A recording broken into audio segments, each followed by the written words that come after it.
एक बहुत ही बड़े राज्य का राजा था। उसके महल में हर एक छोटी से लेकर बड़ी चीज उपलब्ध थी और उसे कोई भी कमी नहीं थी। फिर भी वह थोड़ा भी खुश और संतुष्ट नहीं रहता था। एक बार राजा अपने महल के अंदर टहल रहा था, तभी उसने अपने वहां काम करते हुए एक नौकर को देखा। वह बहुत खुशी से काम करते हुए गाना गाया जा रहा था। राजा ने उस नौकर को इतना कुछ देखकर सोचा कि मेरे पास इतनी बड़ी प्रजा है, हर चीज मेरे लिए उपलब्ध होते हुए भी मैं खुश नहीं हूँ, और यह नौकर उसके पास कुछ भी नहीं है। मेरे वहां नौकरी करने के बाद अपने घर चला जाता है, इसके बावजूद भी इतना खुश कैसे है। राजा ने आदेश किया कि इस नौकर को मेरे सामने लाया जाए।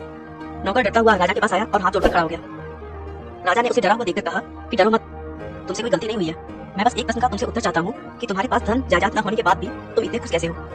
नौकर ने कहा, महाराज मैं एक साधारण सा नौकर हूँ, राजमहल में नौकरी करने के बाद अपने घर चला जाता हूँ। आपके मेहरबानी से खाने के लिए खाना मिल जाता है और रहने के लिए छत। मुझे और मेरे परिवार को इससे ज्यादा की कोई चाह नहीं है।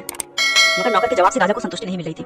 राजा ने अगले दिन एक सलाहकार को बुलाया और सलाहकार को अपनी सारी परेशानी और उस नौकर के बारे में बताया। और राजा ने सलाहकार से कहा कि इसका सही कारण बताओ, आखिर मैं खुश क्यों नहीं हूँ। सलाहकार ने जवाब दिया, महाराज मुझे लगता है नौकर ने अभी 99 का खेल नहीं खेला है, इसीलिए वह अभी इतना खुश है। राजा आश्चर्यचकित होकर पूछा, ये 99 का खेल क्या होता है। सलाहकार ने कहा, आप आज रात को एक पोटली में 99 सोने के सिक्के भरकर उस नौकर के घर के बाहर रखवा दीजिए, फिर आपको सब आसानी से समझ में आ जाएगा। सलाहकार के कहने के अनुसार राजा ने 99 सोने से भरी सिक्कों की पोटली नौकर के घर के बाहर रखवा दी। सुबह उठकर जब नौकर ने दरवाजा खोला तो देखा कि उसके दरवाजे के पास एक पोटली पड़ी हुई है। वह उस पोटली को जल्दी से लेकर घर के अंदर आ गया। खोलकर देखा तो इतने सारे सिक्के देखकर तो उसके होश ही उड़ गए। वो तो मानो खुशी के मारे पागल ही हो जा रहा था। उसने जल्दी जल्दी सिक्कों को गिनना शुरू किया। गिनने के बाद 99 सिक्के आए। वह सोचा कि जरूर यह 100 सिक्के हैं, शायद उसके गिनने में गलती हुई है। उसने फिर से उन सिक्कों को गिना, लेकिन अब भी 99 सिक्के ही थे।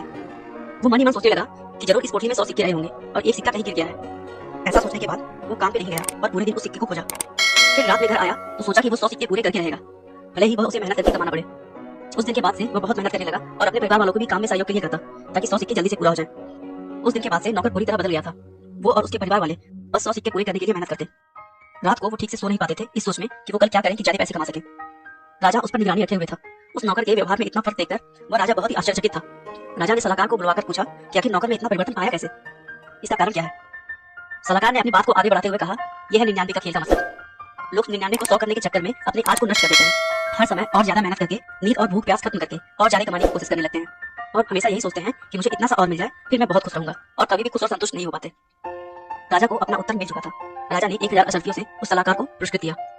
दोस्तों, आज हम सभी लोग 99 का खेल खेलने में लगे हुए हैं। आगे बढ़ने के नाम पर बस लालच को बढ़ाते जा रहे हैं। दोस्तों, बस आप ये जान लीजिए कि काम का आलस और पैसे का लालच हमें कभी भी महान नहीं बनने देता। आपका बहुमूल्य समय देने के लिए बहुत बहुत धन्यवाद। इस वीडियो को लाइक करके आप हमारा मनोबल बढ़ा सकते हैं। मैं हर रोज एक नई मोटिवेशनल वीडियो के साथ आता हूं। दोस्तों, अगर आप हमारी वीडियो को मिस नहीं करना चाहते तो कृपया चैनल को सब्सक्राइब कर लें और आपको ये कहानी कैसी लगी हमें कमेंट करके जरूर बताएं। धन्यवाद।